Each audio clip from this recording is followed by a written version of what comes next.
Oi pessoal, aqui é o Gabriel, autor da Ruína Dourada, e hoje eu quero contar um pouco mais em detalhes como foi a criação dos 3 primeiros países do nosso universo. Nós temos 9 povos, 9 países, e eu tive que escolher algum deles para poder começar, né?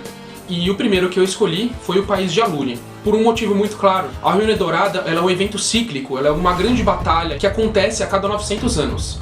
Ou seja, a cada 900 anos a geopolítica muda toda, as alianças mudam, os países mudam, e o último campeão de 900 anos atrás foi Alúria. Então ele é o país que vem dominando o mundo pelo último milênio. Muito bom para se começar a tecer as coisas a partir dele. Alúria representa o antigo campeão, ele é o país que atualmente está dominando todos os outros povos e estabeleceu colônias nos outros lugares, ou seja, tem territórios que eram de Jari e agora são de Alúria, eram de Kamali, agora são de Alúria, eram de Oberon, agora são de Alúria, porque ele foi se espalhando. Mas originalmente, o país de Alúria era apenas um arquipélago. Ele é um conjunto de ilhas, ele tem várias características que países espalhados em ilhas têm. Eu escolhi fazer ele ser um arquipélago justamente porque os grandes impérios das histórias, eles costumam ser sempre localizados no meio de países, serem grandes continentes, e eu escolhi dessa vez fazer ele ser a partir de uma ilha. Eu achei interessante pensar num império que nasceu de um conjunto de ilhas. Localizado no norte, ele é um país mais quente. A cultura do país, o jeito que as pessoas se vestem,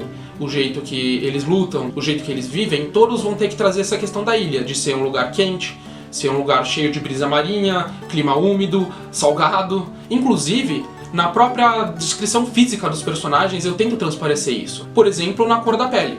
O povo de Alúria, ele tem uma cor de pele mais parecida com o povo de uma região polinésia, de uma região própria de arquipélagos. Eles têm uma pele meio castanha, bronzeada, que eu acho que tem uma condizência maior com esse tipo de região. Eu também quis inovar um pouco, às vezes eu faço isso, eu trago características que no nosso mundo não são comuns daquela região, mas eu reflito isso no livro para trazer um pouco de diversidade. Então eu fiz o povo de Alúria, apesar de ser um povo próprio de arquipélago, eles vão ser loiros, às vezes tendo cabelo moreno e tendo olhos verdes e azuis, apesar da pele bronzeada. E eu também trouxe para a cultura desse povo, cultura de países dominadores. A gente tem vários exemplos de grandes impérios, e a gente pode usar eles de referência para criar os países do nosso mundo. Especificamente para Alúria, eu me baseei na Europa medieval e também no Império Romano. Porque o Império Romano era um império que se expandiu muito. Ele foi conquistando outros povos, ele foi se espalhando por diversas regiões, inclusive ilhas e arquipélagos. Porque eles são um povo que está no poder há muito tempo, e é comum os poderosos desenvolverem uma cultura extensa e muito rica, justamente porque eles têm recursos para trabalhar questões que povos em necessidade não têm. Como, por exemplo, aconteceu com a Grécia Antiga, quando ela desenvolveu a política, a filosofia, e eu pensei nisso na hora de fazer Alúria. Então ele é um povo que trabalha muito essa questão do estudo e do conhecimento. Eles pensam muito em filosofia, eles trabalham a arte da guerra, eles têm grandes artistas, eles são escultores, são desenhistas, pintores, eles têm toda uma arte, uma estética muito bem estabelecida, muito bem criada. Quando eu escrevo, eu conto sobre a Alúria, conto sobre a campeã. Vocês vão ver o tempo todo presente essa questão da beleza, da riqueza, da cultura, da arte. O segundo povo que eu trabalhei na criação do livro foi o povo de Umbra. Umbra é um país que desde o princípio eu já tinha pensado em colocar na história, justamente porque eu queria colocar um campeão que tivesse poderes místicos e que isso fosse uma coisa mais sinistra e mais sombria. E a minha ideia para fazer isso foi justamente criar um povo muito supersticioso, muito baseado em magia. O segundo parâmetro que eu quis trabalhar na criação de Umbra foi a questão da supremacia feminina, que eu justamente quis fazer uma inversão de valores com o que acontece no nosso mundo. Como é que seria o mundo se existisse uma supremacia feminina levada ao extremo, quer dizer, não é apenas machismo contrário, mas uma coisa realmente intensa, uma coisa que seja até mesmo chocante e assustadora. Pensando isso, eu criei o país de Umbra, que é regido por bruxas. Essas bruxas, elas têm domínio sobre os homens justamente pela questão religiosa e a questão cultural. Historicamente, os homens, a partir de uma superioridade física, eles foram criando uma cultura dominadora. Pro caso de Umbra, eu pensei o contrário. As mulheres, por elas terem uma ligação mais forte com a religião de Umbra, elas acabaram virando mais dominadoras, virando mais fortes e por isso oprimindo os homens num nível extremo.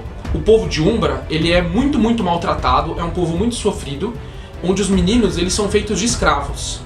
E mais do que isso, né, eles são usados de sacrifício. Elas são um povo de bruxas que fazem muitos rituais, sacrifícios humanos, e as vítimas de tudo isso são os homens.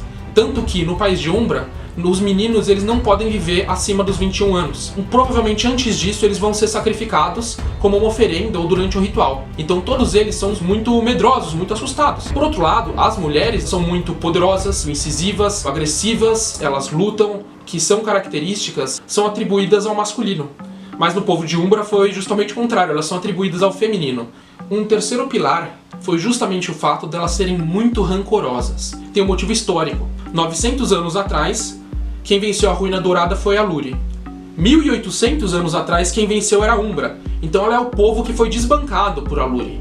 Por causa disso, elas têm um rancor histórico por Aluri e por todos os outros povos, porque elas estão em decadência.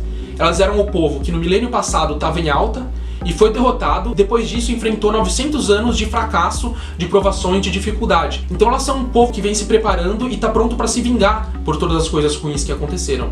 Isso se reflete muito na personalidade das bruxas também, no jeito que elas treinaram seus campeões, no jeito que elas conduzem as suas guerras, do jeito que elas lutam, né? Elas são um povo que se estabeleceu no pântano.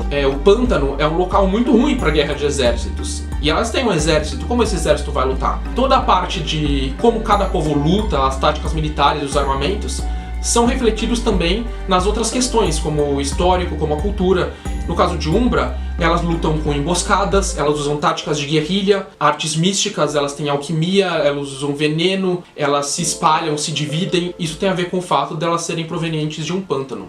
O povo de Umbra ele foi inspirado num povo que pratica a cultura voodoo, que nasceu na África, foi levado para o Haiti, o voodoo haitiano é muito famoso. Eu trouxe isso um pouco para o povo de Umbra, lógico, adaptando para os conceitos que eu queria, de ter essa feminilidade muito forte, de ter a questão dos sacrifícios, mas pegando dessas fontes.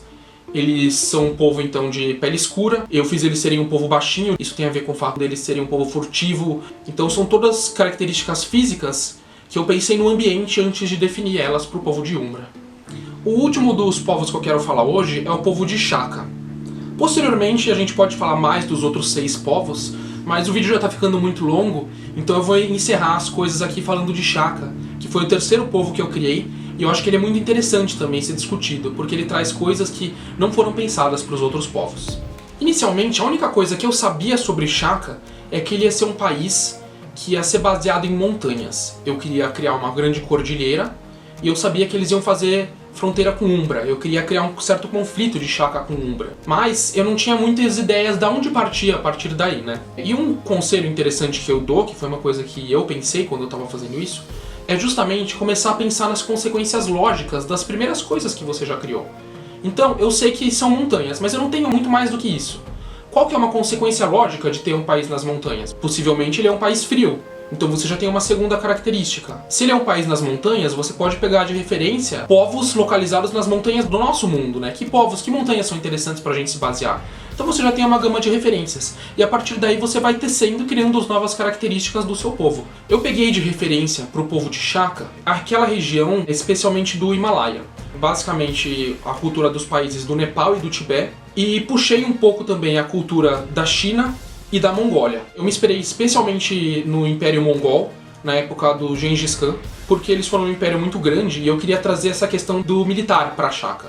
Ele é um povo que vive numa região muito fria, muito dura, rochosa, tem escassez de alimentos, tem poucas cidades, né? São pequenos vilarejos, às vezes casas isoladas muitos quilômetros uma da outra. Então eu quis criar essa organização dura, especialmente militar.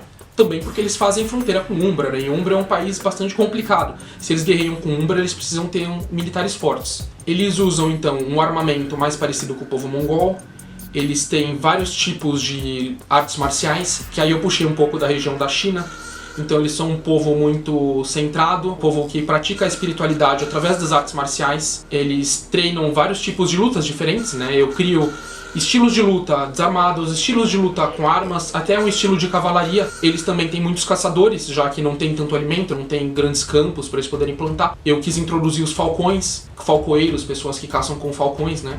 Então tudo isso nasceu daquela ideia inicial de ser um país baseado nas montanhas. Para trazer novamente a questão da variedade, da diversidade para dentro do meu livro, eu escolhi fazer o povo de Shaka ser um povo baseado nos povos asiáticos. Então eles têm pele clara, olhos puxados, estatura baixa, cabelos e olhos pretos, E eles foram o povo escolhido para representar essa pontinha da cultura asiática que eu quis trazer para dentro da minha história. Ainda temos 6 povos pela frente, né? Esses 3 são apenas uma pequena prévia de tudo que eu tenho a dizer sobre o universo que eu criei da Ruína Dourada. Para vocês terem uma ideia, o processo de criação do livro inteiro levou um pouco mais de 2 anos. Mas desses 2 anos eu passei mais de um ano inteiro trabalhando quase exclusivamente na criação do universo. Eu criei inúmeros documentos, eu fiquei escrevendo possibilidades, histórias, relações, comparações entre personagens e países para eu ter uma profundidade de universo antes de criar a história. Isso demonstra o quanto é importante você fazer isso para a sua história e o quanto isso enriquece a sua obra. Se vocês quiserem conhecer mais sobre os próximos países, sobre as próximas culturas, os próximos povos, vocês sigam a gente, curtam o nosso vídeo, se inscrevam no canal, acompanhem as nossas redes sociais, entrem no nosso site, porque a gente vai trazer mais conteúdo. Como eu disse, isso foi só o começo. Eu acho que isso é muito útil, muito interessante para quem gosta do assunto. Se você se interessa, por favor, se inscreva no canal, acompanhe o que a gente faz, isso ajuda muito a gente. Você ajudar a gente com qualquer divulgação, faz o projeto para frente, faz mais pessoas conhecerem a gente. Eu agradeço muito a quem já faz isso, peço que continue nos acompanhando e muito obrigado. Nos vemos no próximo vídeo.